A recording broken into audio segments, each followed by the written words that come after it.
All right, let's open to Psalm 19.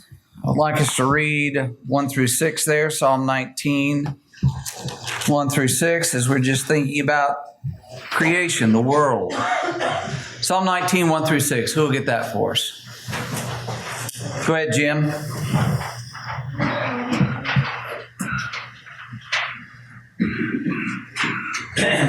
The heavens declare the glory of God, and the firmament shows his handiwork. Day unto day utters speech, and night unto night reveals knowledge. There is no speech nor language where their voice is not heard. Their line has gone out throughout all the earth, and their words to the ends of the world. In them he has set a tabernacle for the sun, which is like a bridegroom going out of his chamber, and rejoices like a strong man to run its race. Its rising is from one end of heaven and the circuit to the other end. There is nothing hidden from its heat. All right. We're recording, right? Okay. So, evidence for the existence of God is evident in the physical world around us. We can look at the sun, the moon, the stars, things like that. We can look at planet Earth, as Romans chapter 1 talks about. His invisible attributes are clearly seen from the foundation of the world, from the beginning of creation. So we can see God in creation, his power, his might, his intelligence, the beauty that he has, the artistry, I guess you might say, of God, because of so many things that are beautiful to behold. So we can see all of that there. And when we study history and geography, we're not particularly looking at that, but we're looking at the working of God in the world, that there is within the physical record of history evidence of God doing things throughout time. And so we read about people in the Word of God and places in the Word of God, and those places have significance because of the people and because of the things that took place there. And the Bible explains to us, here's what was going on, here's the meaning behind it, here's who was involved, here's what God's actions, intentions, workings were in these things. And so it helps us to understand that, but it gives us great faith that we can go back and look and see in history, in the physical record, the geography of the world, the ruins that we find in different places, that God has been working. And knowing that he has been working, we're confident that he is working and he will continue to work in our lives. So again, we're going from somewhere here in North Carolina over to the Middle East, looking at that overall map, the idea of the Mediterranean Sea there. You can see the Sinai Peninsula. I don't think I have a laser. Well, it's not showing up there. But anyways, you can see the Nile River sort of in the bottom middle there, that little ribbon that goes into the flowery green part. It almost looks like a lotus flower, I think some people have described it. And then just to the east of that is the Sinai Peninsula, that kind of upside down triangle there. And then that big barren area out to the east is the Arabian Desert. Then you get into the Mesopotamian Valley. And on the far east of that map, of course, is the plateau of Iran out there. But we're looking at this, and we're looking particularly right now at the Garden of Eden. So let's go back to Genesis chapter 2. Genesis chapter 2. And let's notice here verses 8 and 9. Genesis 2, 8 and 9. Who's got that for us, Ron? The Lord God planted a garden eastward of Eden, and there he put the man whom he had formed. And out of the ground the Lord God made every tree grow that is pleasant to the sight and good for food. The tree of life was also in the midst of the garden, and the tree of the knowledge of good and evil.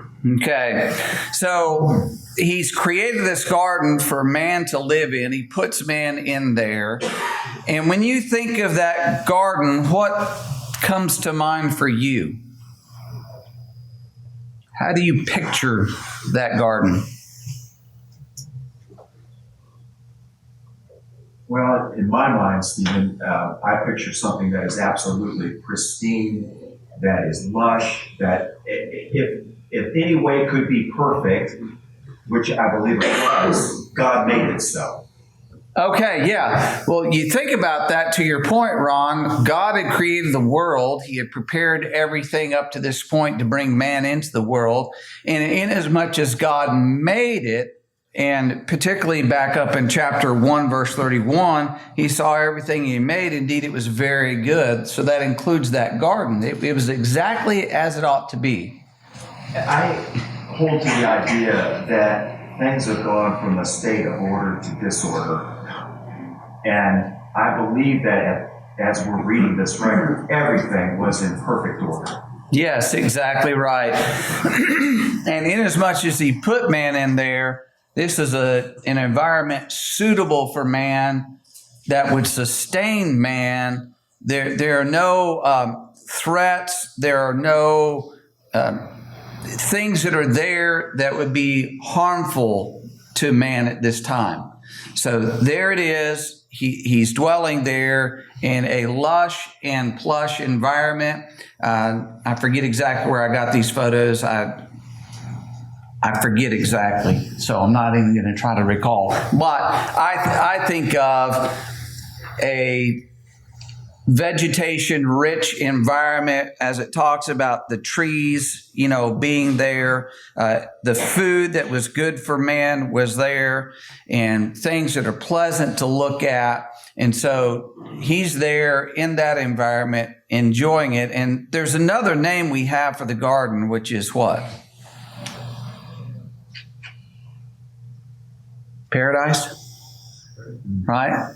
That's another name describing that. Adam and Eve being there in paradise. Clint? You use the word sustain. I've always thought that it was a self-sustaining garden.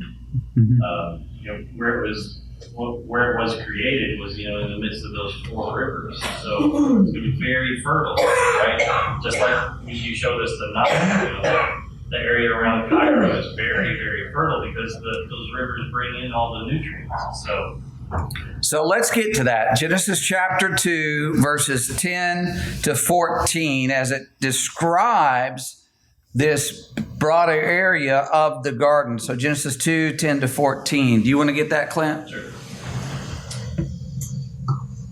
The river flowed out of Eden to water the garden, and there it divided and became 4 rivers. The name of the first is Pishon. It is one that flowed around the whole land of Havilah, where there is gold. And the gold of that land is good. Bdellium and onyx stone are there. The name of the second river is Gihon. It is the one that flowed around the whole land of Cush. And the name of the third river is Tigris, which flows east of Assyria. And the 4th river is the Euphrates. Okay, so 2 of these rivers, those first 2, the Pishon, the Gihon, or however you say those nobody knows. Nobody has any idea or clue whatsoever. In Clint's translation, it has Tigris. In other translations, it has the Hiddekel, which they're the same. Just one's the Hebrew name for it. The other one is the common name that we use today for it. And then the Euphrates, of course. So there are these 4 rivers that are mentioned there. And by the way, that's on page 9. That's question number 1. Which are those 4 rivers? And you can kind of see up on this map here where you've got the Euphrates, where Babylon is lying there. And then just east of that is the Tigris River. So those 2 biggest, longest rivers are there. The other ones, we have no idea.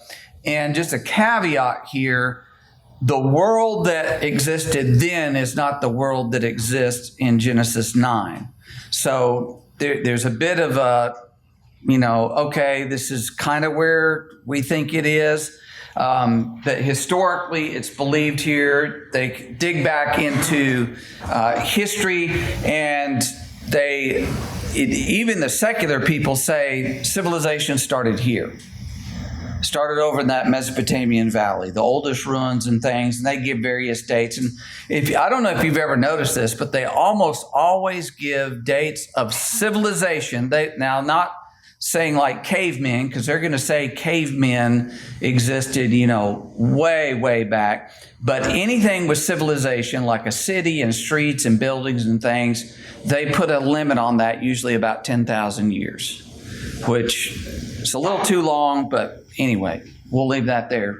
But they don't say it's like 500,000 years old, and they can't say that. So, all right, so looking at that, so that you see two spots there that are potentially the Garden of Eden, the southern Mesopotamian Valley or the northern Mesopotamian Valley.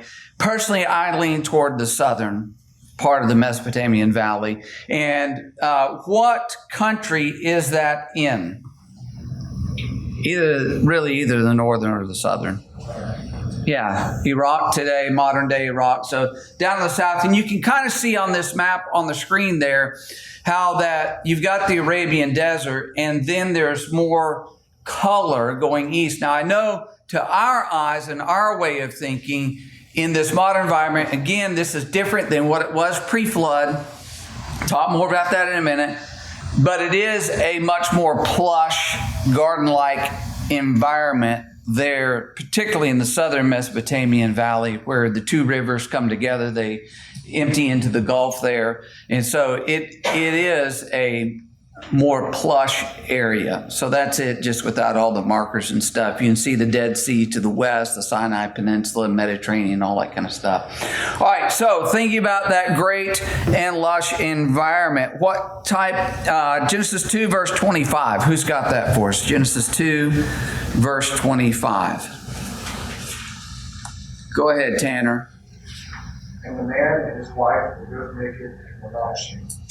Does that tell you anything about their environment? Paul? Perfect temperature the year round. Okay. Yeah. They don't have any clothing because they don't need any clothing. First of all, it's just two of them. But second of all, whatever that temperature is, however it feels, they don't need anything on. They're good. So they're comfortable. We also wear clothing as a protection, and there was no need for that as well. So because insects and all those things that would attack us. Right. We have specialty clothing, even mosquito netting, and you see some of those people who go into jungles now. They wear that over their hats, and they're covered head to toe because they don't want to deal with that. So what was the job that God gave Adam and Eve in the garden? Genesis 2, 15 to 17 there. Tom? Tend to the garden. Tend to the garden. So the job he's given is suitable to the environment. It's adapted to the environment. So he's there, he's working in it, him and his wife, they don't have any clothing, they don't need any clothing. And one of the things I do want to point out is in Genesis 2, verse 21, when it says that God made them tunics of skin, it was not because they were cold. It was to cover their bodies. That's why he gave them tunics of skin. They weren't chilly at this time. So that chilliness comes later. It's really post-flood. So let's think about this. Adam and Eve, they have sons, they have daughters. Obviously, at some point, that's a necessary inference in the text here. If you believe that Adam and Eve were the first two created beings, well, their sons had to have had to have wives from somewhere. So Adam and Eve had children. And you have their descendants that are listed in Genesis chapter 4 and 5. And of course, who's included in those descendants? Who are the first two we read about? Okay, Cain and Abel. Well, what happens very shortly with one of them? Yeah. Abel is murdered by his brother Cain. And so We really don't have anything else about Abel than what's briefly written about him there in Genesis chapter 4, his life, what he did, all those kinds of things. We have more information about Cain, a lot more about Cain, and then also about who? Seth, right? Into Genesis 4, going into Genesis chapter 5. So Genesis 4 verse 16 tells us that Cain went out from the presence of the Lord and dwelt in the land of Nod on the east of Eden. We don't know where that is. So just think east of Eden, maybe Iran, maybe further east, somewhere east of the modern country of Iraq. Now, Seth, on the other hand, let's read Genesis 4, verses 25 and 26. Who's got that for us? Genesis 4, 25 and 26. Go ahead, Jim. And Adam knew his wife again, and she bore a son and named him Seth. For God had appointed another seed for me instead of Abel, whom Cain killed. And as for Seth, to him also a son was born, and he named him Enoch. The men began to call on the name of the Lord. Okay. There's no location given for Seth, so we don't know that. But what do we know about Seth from verse 26 in particular?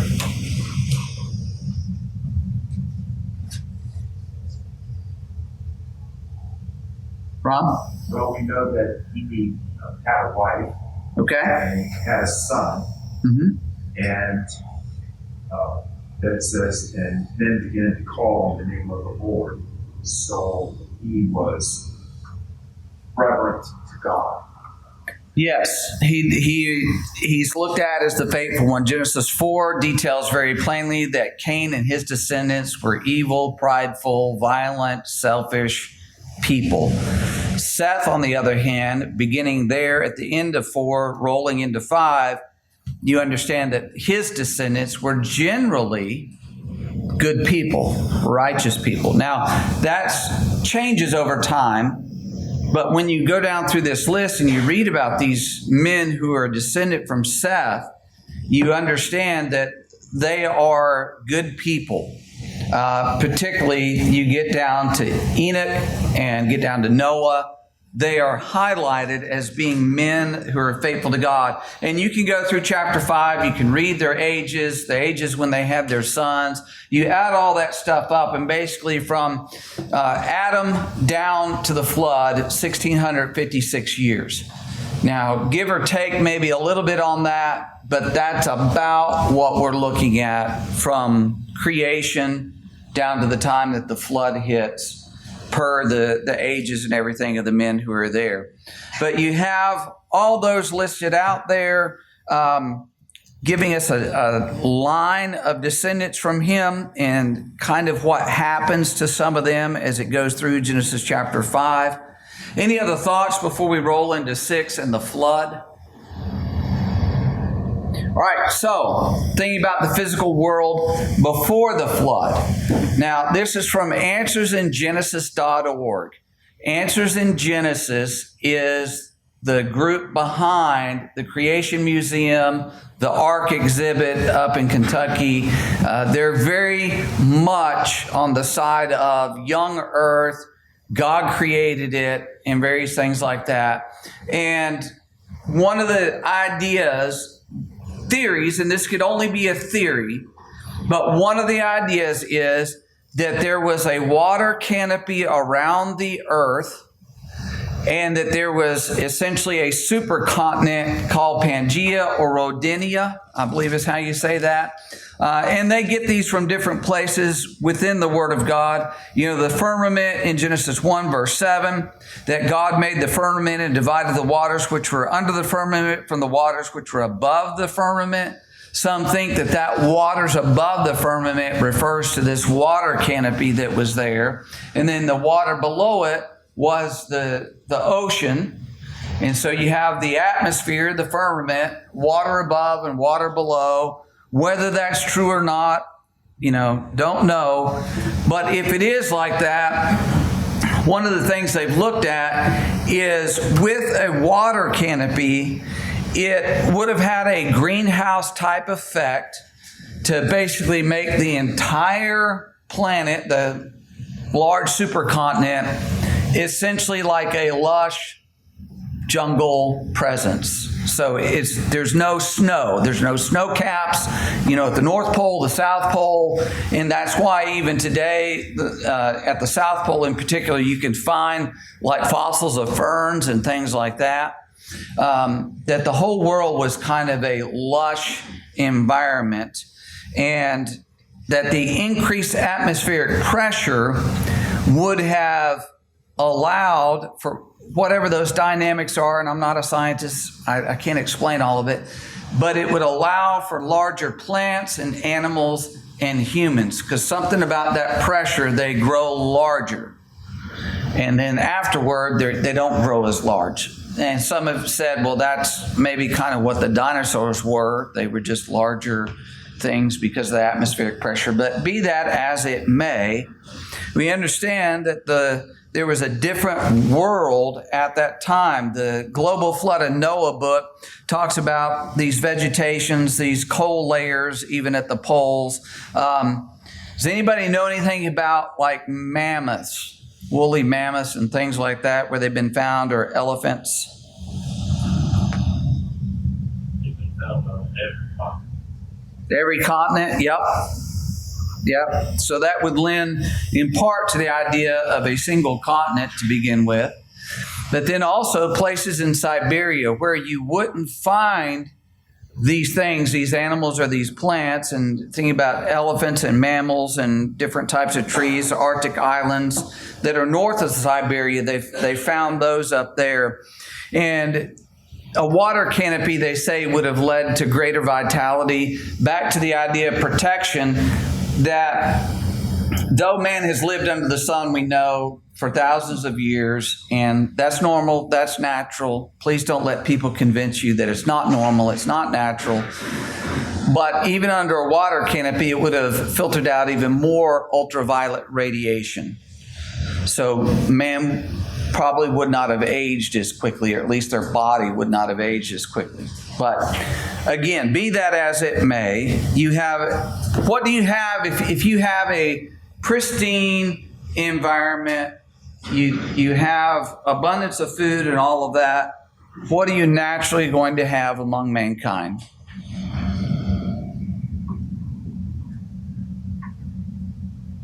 What happens when things are going well in a population, a society? They have babies. And if you're living like 800 and 900 years, you're having lots of babies. Okay. There's a population explosion. So if you just trace out, and again, the Answers in Genesis folks have done this, and you look at some of those population estimates, it goes up as much like a couple of billion people could have populated the earth before the flood. It's hard for us to wrap our mind around, but you think about them having children, those children having children, beginning to have children, let's say in their 20s, maybe their 30s, but they begin to have children, and they're still married to people up into their 700s and 800s. And so all those people, there's a huge population explosion at that time, and we'll come back to evidence of that in just a moment. But you think about that physical world and what it looked like. Any other thoughts on pre-flood world? Just the fact that Isaiah 40:22 talks about it being a circle, it's a sphere. That's kind of important. There's an odd group today that talk about flat Earth, and so if you want to point to a scripture to say no, it's not flat. It's a circle. It's a sphere. Isaiah 40 give us that answer. Okay, Isaiah 40. Yeah.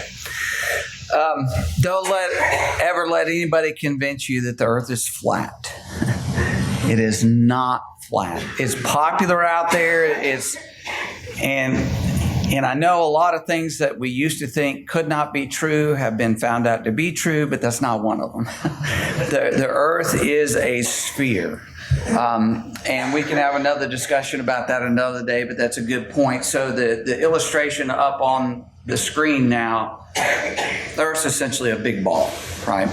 All right, so think about the physical world after the flood. Genesis chapter 8, Genesis 8, verse 22. Who's got this? Genesis 8, 22. Go ahead, Carter. While the earth remains seed time and harvest, cold and heat, winter and summer, and day and night shall not cease. Okay. So there is a difference between before. Remember, it talked about the mist that was in the garden.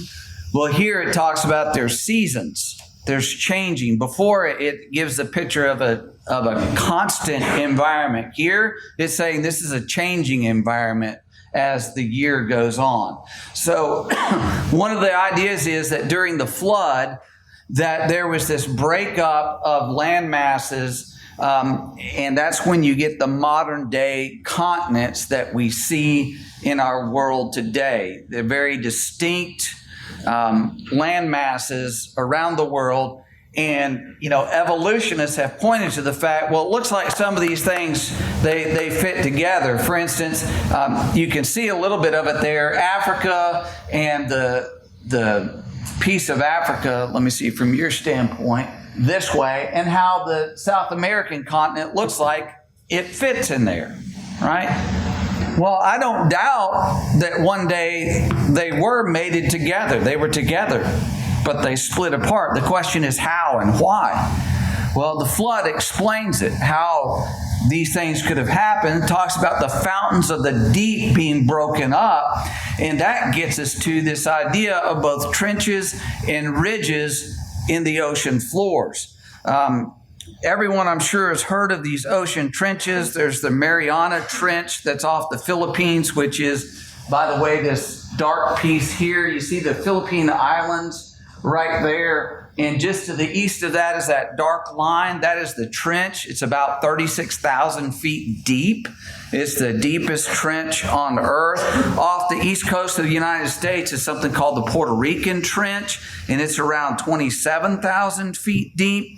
And then you have these ridges. It's very faint on this, so I realize that. But there are ridges in the oceans down there. And there are various places like that along those ridges that sometimes there's fresh water coming up out of the ocean floor. There's thermal springs coming up out of the ocean floor. And so it's almost like it was a place where the masses moved apart, and there's that scar in the earth that remains there.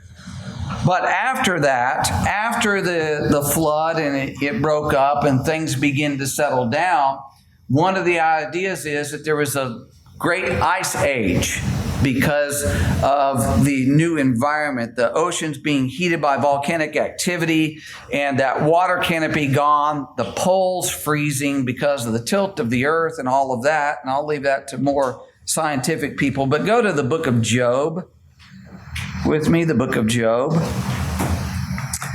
And notice chapter 38.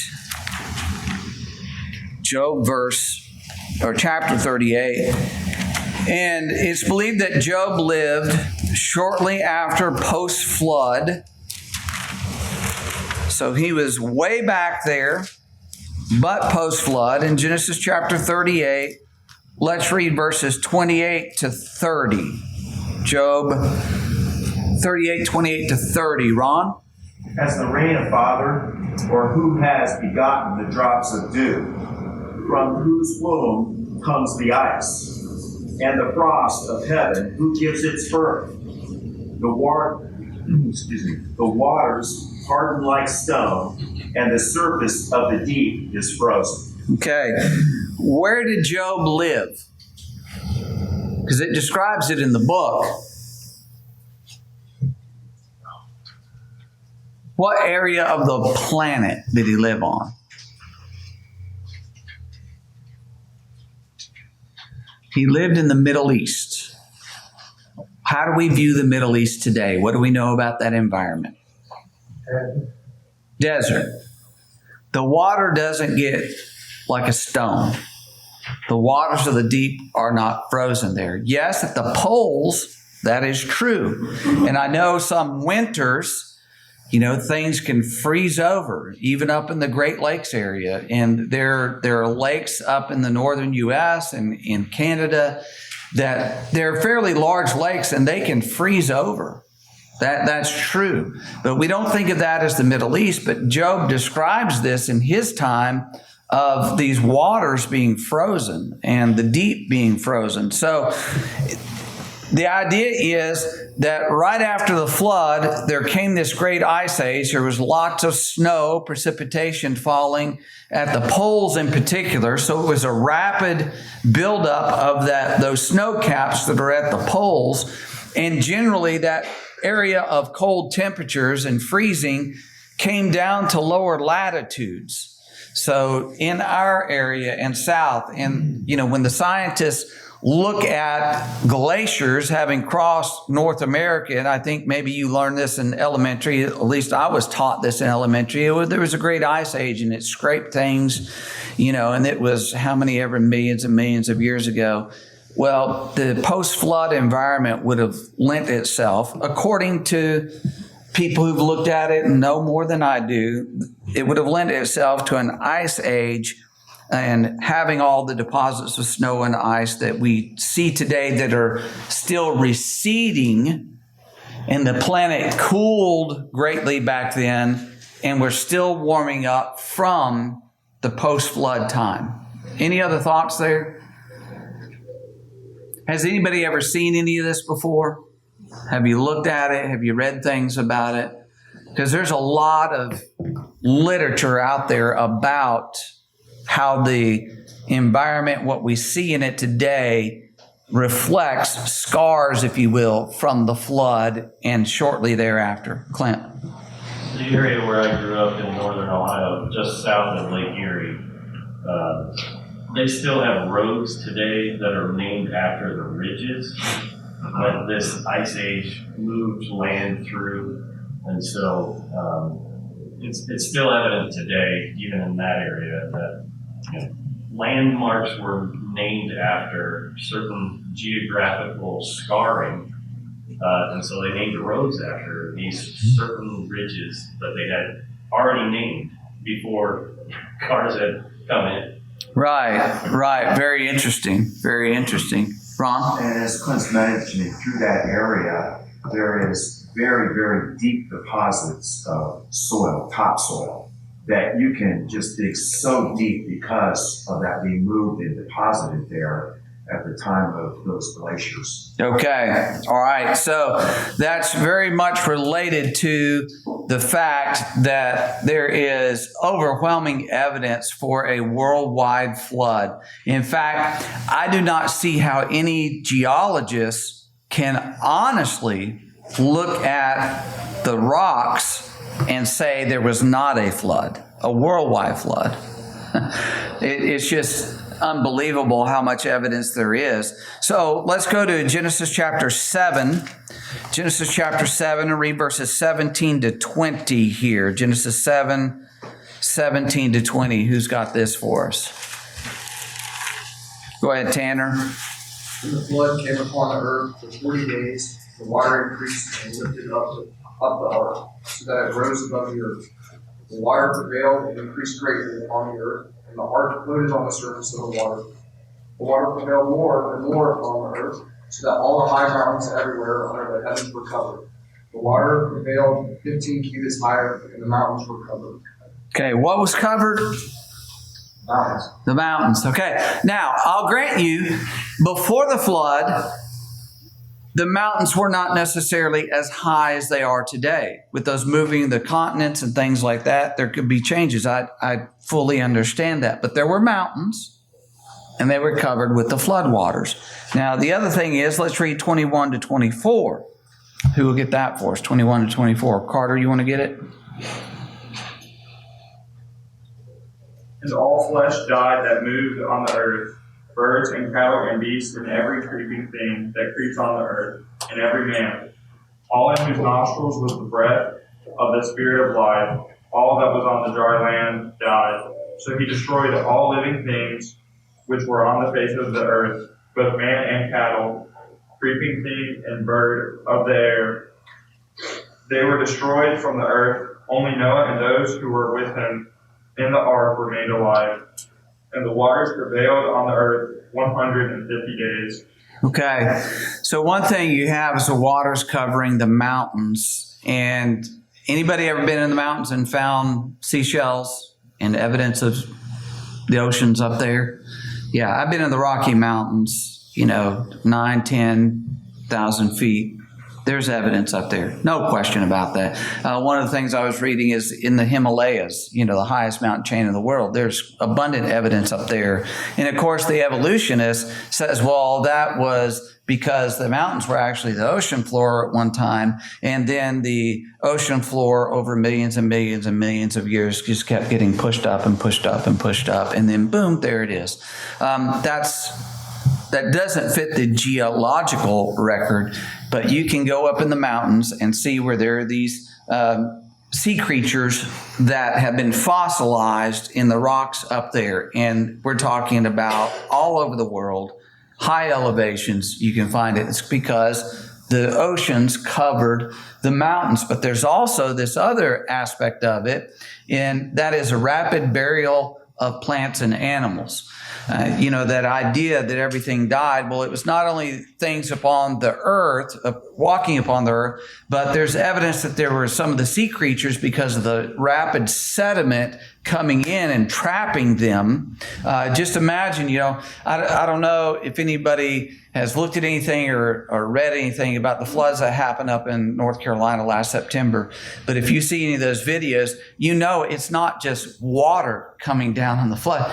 You're talking about trees, you're talking about mud and rocks and all kinds of stuff that's swept up in a flood. And think about a global catastrophe and what that would have been pushing around, and just, water that's essentially just mud being pushed and trapping animals. And here's a fossil that's very interesting with a fish eating another fish. I mean, they were trapped in this sediment layer. That's how quick it happened. And they can go back, and they found some, like woolly mammoths and stuff, they have food in their stomach where they were instantly overcome by that flood, buried in the sediment layers, and there they are. You also have this rapid burial of trees. You can see the rock layers in a tree trunk. Now, what's the explanation of the evolutionist on these layers? Formed over millions and billions of years. Right, because just like in your house, well, some of your houses, you get a layer of dust. And then over time, it gets a little bit thicker, a little bit thicker. And see, that's the idea of the evolutionist. Well, look at how that dust, and your back porch patio gets dusty, your garage gets dusty. Well, that must be, and then you got all these thick layers like that. Well, that must take millions and millions and millions of years. Well, how do you explain a tree going through millions of years of layers? You can't. There's no way. So, rapid burial of the trees. There's evidence for that everywhere. This one, I don't know if you can see real well, but on the right-hand side, you can see the roots of that tree that was buried rapidly. And then this is one from a coal mine. I don't know exactly where it is, but they went in there and they chipped around this tree, and it's fossilized down there. I don't know how deep it is in the coal mine. And I would imagine, I didn't ask anybody, but anybody from coal mining country knows they find all kinds of weird things down in those coal mines, including something like this. Well, how'd that get there? Well, it got there because it was buried rapidly amongst this sediment layer. You also, of course, have sediments that are transported across vast distances. What is this here? Does anybody know? Yeah, the White Cliffs of Dover. That sediment layer that's there actually picks up over in France and stretches down into the Middle East. So how did that happen? Well, it wasn't millions of years of wind and, this and that and the other. I mean, you're talking about an island, and then it's found on the continent that actually spans into another continent from Europe down into Asia.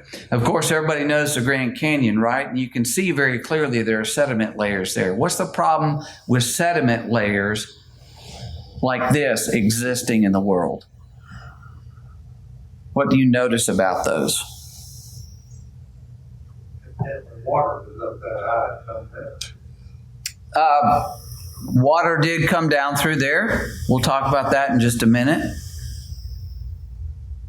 But if it takes millions of years to form a sediment layer, what's going to be happening over that time period?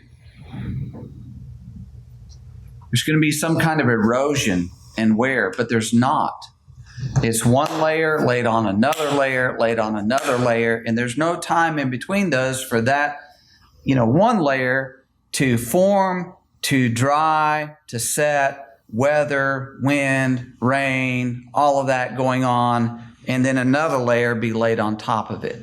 You can't do that. You can do that rapidly, that these layers, as the flood waters are receding, as things are settling out, you've all seen it. If you've, like Italian dressing, you shake it up, and then those layers form in there, and they settle out naturally because of density, because of the coarseness, or whatever it is, it settles out. And post-flood, they settled out quickly. And then over time, they harden, and that's why you have these striations, and you have no evidence of time between those layers that are there. But to Paul's point, you've got that canyon being cut. Of course, what's the evolutionary explanation of the canyon being cut? It took millions of years for the Colorado River to slowly cut down into that canyon. Because it was just a little trickle to start with, and then it got more and more and more, and it just carved out over time. Did anybody have a canyon form overnight with the rains that went through? I'm going to tell you this. I know that if you have a yard that you just prepared to seed and it rains heavy, you get canyons. It'll cut it right out. But this is Mount St. Helens. Go ahead. Steve, as you're discussing that, I believe it's a 1 cubic foot or 1 cubic yard of water has 8 tons of force. And as you were mentioning, and the animals being buried, well, with the flood that occurred here in North Carolina, we had vehicles that were buried. And those things that happen rapidly because of the amount of force that water has. And you can't compress water. Okay. Think that, I'll drive through or whatever. But these things are evident to us. Yeah. So if the world stands another 1,000 years, there's going to be somebody in the future that's going to be like, how'd that car get there if there's evolution? Anyway. So Mount St. Helens, for those of us old enough, 1980, it erupted, it blew up, and there's a lot of things they learned out of Mount St. Helens. One is this canyon here was formed over just a few days time period. It wasn't there before. That water, the ash, and everything. And to your point, if you have a water jet that cuts today, like these big industrial machines, they put sand in there because it cuts. So you think water with stones and rocks and grit and all of that in there, it's absolutely brutal. And it cut a canyon here on the slopes of Mount St. Helen that, again, was not there before it erupted. And when they got back in there, a few days after, a couple of weeks maybe, they realized, oh, wow, this thing, and it cut through solid rock.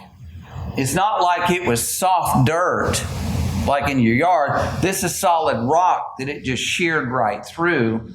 And then in this lake, Spirit Lake, that is just down from Mount St. Helens, this is a picture taken not long after, I forget how long after, but not too terribly long after. And you have these trees standing up. That, and then they end up sinking to the bottom of the lake. And so they're caught in the sediment layers. If you go down to the bottom of that lake, these trees would be caught in that sediment layer. Today even, this is satellite shot I took to put in these slides here, but this is Spirit Lake today. This is where there's still millions, I suppose, of trees caught up in that. All right, let's jump forward now to Mount Ararat. Genesis chapter 8. That's not us, right? I guess somebody in the classroom got a hold of it. I don't know. Genesis 8, let's just get verse 4 as the waters recede. Genesis 8, 4. Who's got this? Go ahead, Philip. Then the ark rested in the 7th month, the 17th day of the month, on the mountains of Ararat. Okay. Where are the mountains of Ararat? Modern day Turkey. Okay, modern day Turkey, northeast Turkey, right?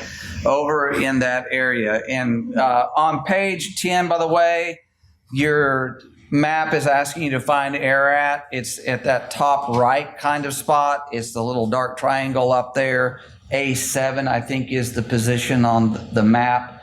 But so the mountains of Ararat, somewhere up in there, the ark came to rest. They were known as Ararat then. They're known as the mountains of Ararat today. There's the bigger one, I think, is actually Mount Ararat, what they call it today. So it's somewhere up in there. But then after the flood, of course, Noah and his family, they come out of the ark. And who are Noah's sons? Shem, Ham, and Japheth. All the world today, every human being is a descendant of Shem, Ham, and Japheth. Descendants of Noah and Adam and Eve, right? So, and Seth, I suppose, as well, because Noah was descendant of Seth. But anyways, we all trace our heritage back to them. And you can go through there and see these descendants that are listed out in the book of Genesis. And here's one map that shows kind of and you see Mount Ararat up there, but you see where they settled generally. Ham and his people generally considered to be down in Africa. Shem, kind of the Middle East and to the west out there. Japheth, further to the north and into Europe. Pretty much all of us are descendants of Japheth. And we may have some Shem in our blood as well. Maybe all three, I suppose. I know I have all three. But they are, that's where they settled in various areas, and we just don't have time to really look that over real good. The thing I want to end up on is Genesis chapter 11. Genesis chapter 11 and the tower. So Genesis 11, let's just touch on this. What's going on with this tower? And where do they build it? Go ahead, Rob. Well, they came to the land of Shinar, and the people came together, and they had this great idea, that they would build a tower, and the tops of it would reach the heavens. And they then pursued this by producing brick for stone and asphalt for mortar, and began to construct this great tower. Right. And I believe also that they were all of one language at this time, so they had effective communication to work together as well. Exactly. Being descendants of three brothers, they migrated obviously from Mount Ararat up in the north down to Shinar, which is in the southern Mesopotamian valley, maybe because it was a more rich, plush, and livable environment. But they end up down there and they decide we need to build this great tower. And what it comes down to is this is kind of a humanistic idea that we can build this, we can be great, we can stay together, and nothing's going to stop us from doing what we want to do. Of course, God goes down and confuses their languages, and that's why we have languages today. Now, question is, what about all the other great towers on planet Earth? Where'd they come from? Okay? And think about this. There are towers, pyramids all over the planet, very similar. You think about these people being divided by their languages, they go out.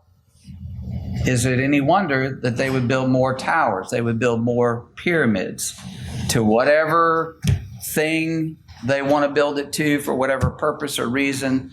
I think that helps to explain it. So, all right, Lord willing, let's continue on with that lesson 2 next week, getting more into Abraham and his descendants.